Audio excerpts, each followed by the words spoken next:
سنو، خدا ایک نور ہے۔ حضرت محمد صلی اللہ علیہ وسلم اس کے نور سے پیدا کیا گیا ہے اور پھر ساری کائنات اس کے نور سے روشن ہے۔ خدا اور رسول بس اس دنیا کا خدا اور رسول نہیں ہے، وہ ایسا ہی 18,000 سے زیادہ دنیاؤں کا خدا اور رسول ہے۔ خدا نے اس دنیا کو امتحان کی جگہ بنایا ہے، رسول کو بھیج کر انسانیت پر احسان کیا ہے۔ اب جو رسول سے محبت کرے گا، اس کی بتائی بات مانے گا، اس کو وہ اپنا نور عطا کرے گا اور آخرت میں بھی بھلائی دے گا۔ دیکھو، ایک دنیا یہ ہے، یہاں فوج ہے، بادشاہ ہے، وزیر ہے، ادھر بھی بادشاہ ہے، وزیر ہے، فوج ہے، پولیس ہے، ہر چیز ہے، بس ایک دکھتا ہے اور ایک دکھتا نہیں ہے۔ ادھر صرف آدمی کام کرتا ہے، ادھر فرشتہ، جن، روح اور آدمی سب مل کر کام کرتا ہے۔ جب ایک آدمی بھی ادھر سے کم ہوتا ہے تو نیا آدمی تیار کر کے ادھر لگا دیا جاتا ہے۔ تمہاری پڑھائی اسی لیے ہے کہ تم کو بھی ادھر ہی لگانا ہے۔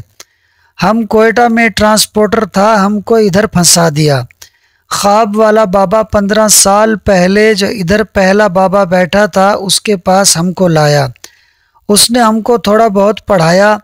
ہم خود پٹھان ہے، کچھ سمجھ آیا کچھ نہیں، بس ہمارا ڈیوٹی ادھر لگایا۔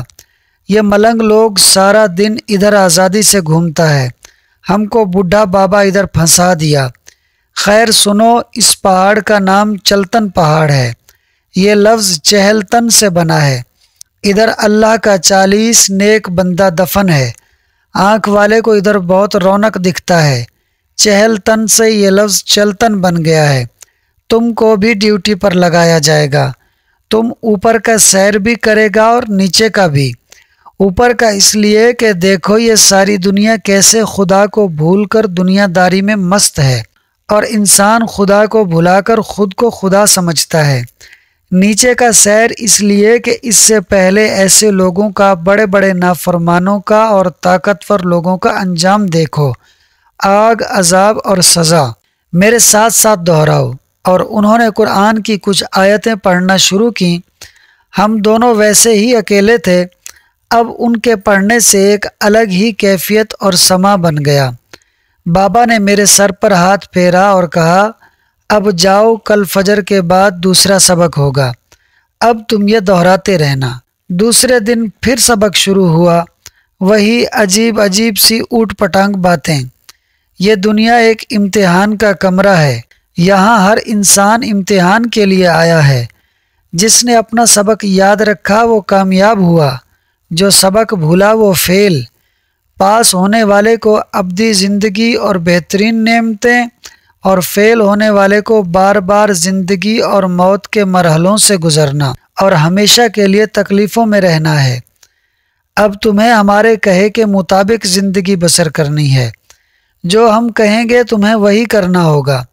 اگر تم نے ہماری بات نہیں مانی تو تمہیں اس دنیا میں بھی اور کل کی دنیا میں بھی رسوائیوں کا سامنا ہوگا۔ یہ زندگی کا سفر ہے۔ تمہارے آس پاس چلتے پھرتے کھاتے پیتے لوگ مسافر ہیں، مگر یہ صرف ایسے مسافر ہیں جیسے کولہو کا بیل ہوتا ہے۔ کولہو تم جانتا ہے، جس کے ذریعے تیل نکالا جاتا ہے؟ میں نے اس بات میں سر ہلایا۔ اس کا بیل گول گول گھومتا ہے اور اس کی آنکھ پر پٹی بندھی ہوتی ہے۔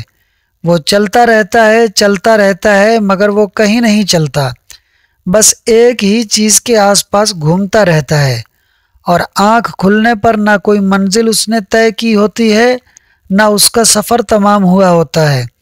مگر تمہاری ایک منزل بھی ہوگی اور تم نے سفر بھی طے کرنا ہے۔ اس سفر میں کئی دشواریاں آئیں گی، اونچے نیچے راستے ہوں گے، کانٹوں بھری جھاڑیاں ہوں گی، گندگی کے ڈھیر ہوں گے، مگر تمہاری رہنمائی کی جائے گی۔ تمہیں ان سب چیزوں کے درمیان سے چلتے ہوئے، اونچ نیچ کو سامنے رکھتے ہوئے، گندگی اور کانٹوں سے بچتے ہوئے چلتے جانا ہے، اس لیے کہ تم ان سب سے الگ ہو، مگر تمہیں کسی کے سامنے خود کو نمایاں نہیں کرنا ہے۔ تمہارا لوگوں کے ساتھ رہنا اور اکیلے میں اٹھنا بیٹھنا ہمارے کہے کے مطابق ہوگا۔ سرکشی اختیار نہ کرنا، ورنہ تڑپا تڑپا کر مارے جاؤ گے۔ تم سمندر کی سیر بھی کرو گے اور پہاڑوں کی بھی۔ تمہیں قدیم قوموں اور ان کے انداز و اطوار سے بھی روشناس کرایا جائے گا اور تمہیں جدید دنیا سے بھی تعلق رکھنا ہوگا۔ تمہیں اپنے اندر کو روشن کرنا ہوگا۔ جب یہ روشنی قائم ہو جائے گی تو تمہیں سب کا اندر نظر آنے لگے گا، مگر جہاں حکم ہوگا وہیں تم اس کا تذکرہ کرو گے، ورنہ خاموش رہو گے۔ تمہیں بہت کچھ سیکھنا ہے، خود کو تیار کر لو۔ بس اسی طرح کی اوٹ پٹانگ باتیں۔